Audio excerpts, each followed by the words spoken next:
Welcome to the Ultimate Bloons TD6 strategy series, where I'm going to be showing you strategies for every single tower from the Dart Monkey to the Beast Handler and every single path in between. This will show you how to diversify your setup and get better, along with seeing some stats, tips and tricks, and all of the strategies for every single one of the towers. And although that the series is geared more towards Chimps mode, this will also show you a lot of tips and tricks that apply to the standard game and will allow you to win with a new style. So moving on to the last tower of the series, we finally have the Beast Handler. So we're going to be taking a look at the top path, which has the Megalodon, the Orca, and the Great White Shark. So let's just get right into these guys. So starting off, we have the Barracuda, which I'll talk a little bit later, but the Great White Shark is mostly for like mid-game Moab type damage, and the Orca is late-game damage. It has a really unique attack, so it can do single and pierce type damage all at the same time. And then Megalodon is just a funny chomping fish. I decided to add it in because literally, why not? We're ending off the series, so might as well have some fun here and there when we can. So for the Great White, the stats are kind of underwhelming, it looks like on the surface, and it doesn't really do a whole lot to Bloons. It's kind of more single target damage, which gives it a weird place, but it does have some AoE type pierce and the drag effect. As you can see, it has the main attack and then the drag that comes after. The Orca is like this ramped up, and also I can really find a good spot to find like all the stats for the degrees. So if there is someone, let me know, or maybe that's something for the Bloons wiki to fix up. And then the Megalodon is just a big fish that will eat everything, I guess. In Chimps mode, it's really not the most practical thing to go, but it's actually not bad if you can afford it. It's just that it's way more cost effective just to get something else. It's going to be a lot of money putting in 4 orcas all together. It's way cheaper to get a degree 64 orca by just spamming the tier 3s. So for the degrees that you want to try to aim for the Barracuda, you want to get degree 6. This thing can actually do a lot of work to Bloons. It's a lot stronger than you might ever think, and it's honestly really underrated. Very good tower at degree 6. Great White, you definitely want at degree 24. Without degree 24, the Great White cannot insta-kill a Moab. It does actually kind of well against ceramic Bloons, but if there's some quick stuff, they usually will be able to sneak by. But at degree 64, this is just really big because it can insta-kill the Moabs, and it will do some pretty good drag effect damage to other Moabs on the screen. But as you can see, unless it's targeting specifically the ceramics, those ceramics are likely just to slip by. And then the Orca, you could have like a base level Orca that would be able to get BFBs, but having ZOMGs go down for just the additional price of adding the degrees with the tier 3s, if you have 2 discount villages, it's really not that expensive at all and definitely worth it. If not, maybe, I don't know, but you definitely want to get the degree 64 if you have that to be able to just drag in the ZOMGs and do a lot of thrash damage. And the Megalodon, just keep it at 84, which is the base level-ish. This will just kill anything in Chimps mode, really. If you're going for free play, obviously you want to stack it up more, but this is a Chimps related series. Anyways, one important thing to note is that when you're doing micro, if you are going to do micro with these guys, you need to know that you cannot have the 2 beast handlers separated apart, attached by degrees. You can't micro them around. They need to be connected to the original beast handler where the beast is technically coming out of. So even if you have a whole chain like this, that beast, or well, I guess the fish in this type, or shark, whatever it may be, mammal if it's the Orca, that can't go all the way up to the top. So one way to get around this is by having the original tower like kind of in the middle between the two, so you just have to think about placement like that, and then you can move it wherever. And micro is pretty big. It's not as important for this path, but yeah.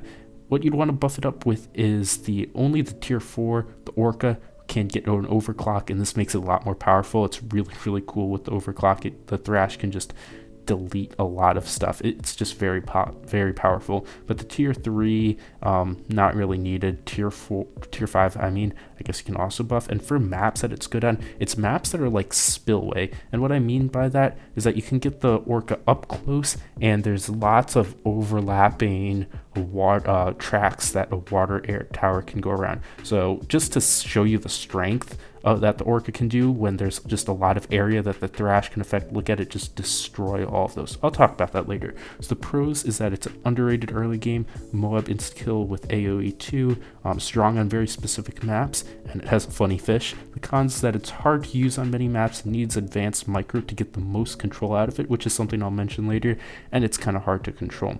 So now we're going to be taking a look at the objectives is just getting the Megalodon, the Barracuda early, great white uses, and the orca late game. So I'm going to get through a little bit of this first example, then kind of more in the middle of it, I'm going to talk about its more advanced strategy. So starting off here on this Chimps game, I just have those darts to start off, and then we're going to be getting a Barracuda, and the Barracuda is crazy cool. This is also kind of like another map where this tower is going to be very strong on. With the grab, it will pick a single target to like do its single target damage to, but it will also have this thrash effect that goes around and does that pierce AoE type damage. So if there's just a lot of overlaps like that, it can do a lot of work, which is why it's going to be like so good on Spillway here. There's very few maps like that, so it's hard to find, but it still works on other maps too. You'll have to do advanced strategy, which of course I'll mention a little bit later. But anyways, we got this, we got a hero down. I'm gonna want a more cleanup hero, because even though it does have AoE, it's not gonna get everything. It kind of is just like get whatever it can get, and some random stuff is going to slip through. So a good cleanup hero is definitely going to be a good option. I just have Quincy here that's going to be doing some work, and I'm going to get this great white up. This great white will not be consistent at all, and this hero Quincy sadly is not really doing like enough cleanup, so I'm going to go for a shimmer that will get camos too, obviously, and then we'll get the necromancer and wall of fire,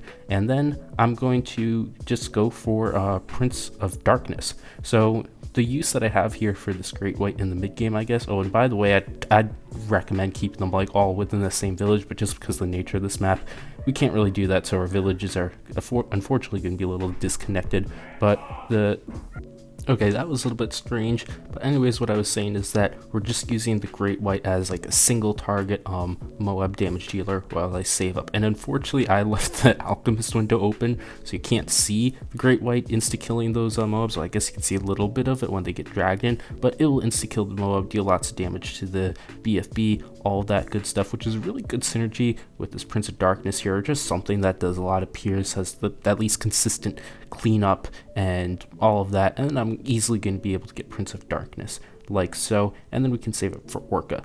Now anyways, if you notice, I'm not going to be doing micro for these next two runs, which is going to be the top path and middle path beast handler. The bottom path beast handler actually got recorded like 3 months ago, which is I decided to do that for some reason a long time ago, so these are the last two videos I have to record. But as you can notice, also the reason why I don't use Geraldo or Corvus in any of these example runs is that I'm not doing micro. And why is that? Because I'm watching Twitch streams while recording all of these, so I'm AFK practically like 90% of the time when I record these. And if you watch Bloons on Twitch, you probably would have seen me around in a bunch of channels. That's what I'm doing. I'm literally just recording videos there. So yeah, even the challenge videos I'm AFK like a whole bunch of the time.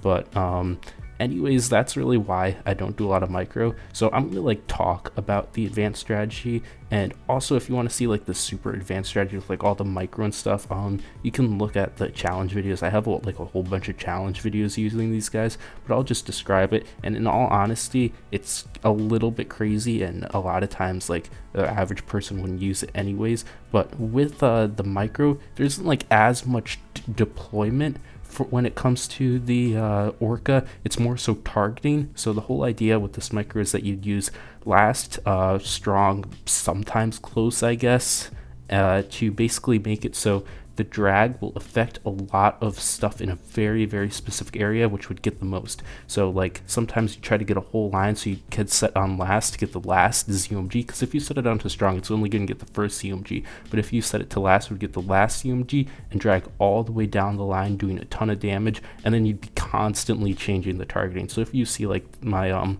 Orca's challenge videos, you'll see the targeting's getting changed all over, and it's a lot of work. It's very hard to predict in a black border. It's hard to do and hard to control, so I really don't recommend trying to use it. It's still pretty good. As you can see, it did a lot of damage. That degree 64 Orca is deleting the ZOMGs, which pairs great with the Prince of Darkness. So you probably won't be using it, but if you want to see that, you could look at, I guess, like some of my challenge videos and look at that. Anyways, the next example we're going on is Peninsula. I'm just going to be throwing Orca in with Brickle flagship strategy. Nothing really too crazy.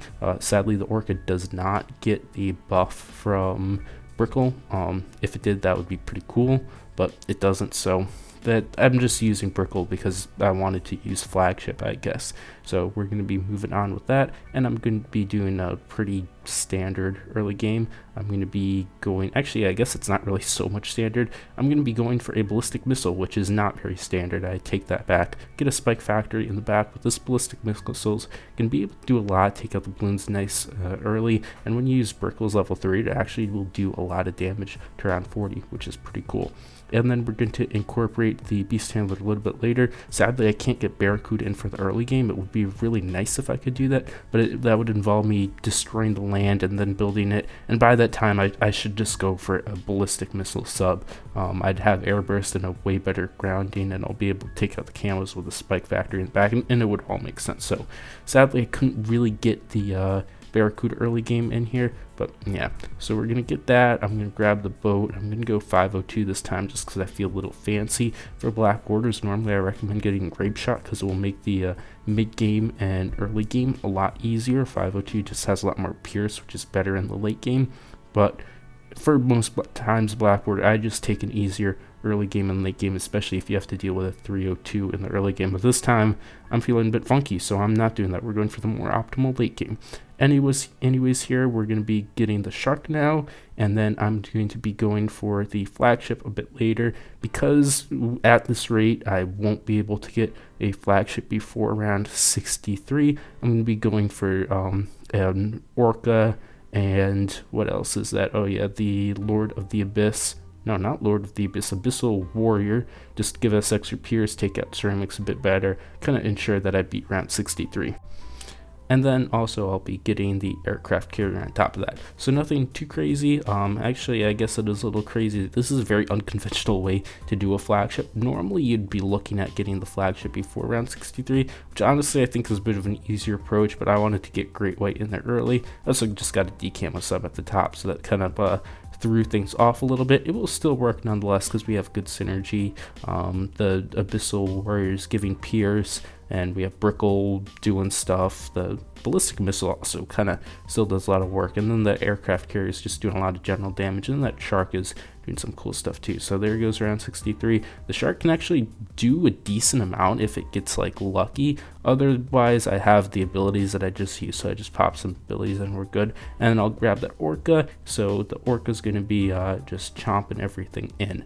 Now this kind of is the use of the degree 64 Orca, because I'm going to be going for that flagship right now. I kind of want that sooner than later. Honestly, it was a very odd choice. I got Orca before that. Normally I guess I should have just gone flagship for it, but it will work out anyways. So that Orca is actually able to do a lot. It's able to eat like the BFBs very well, and that got me flagship just fine. And now I can max out this guy. Unfortunately, I wasn't able to get like any discounts here, which kind of sucks. Normally you'd want to be able to get discounts because with all these tier 3s, a discount or two will save some money, especially if it's incorporated with the rest of the setup.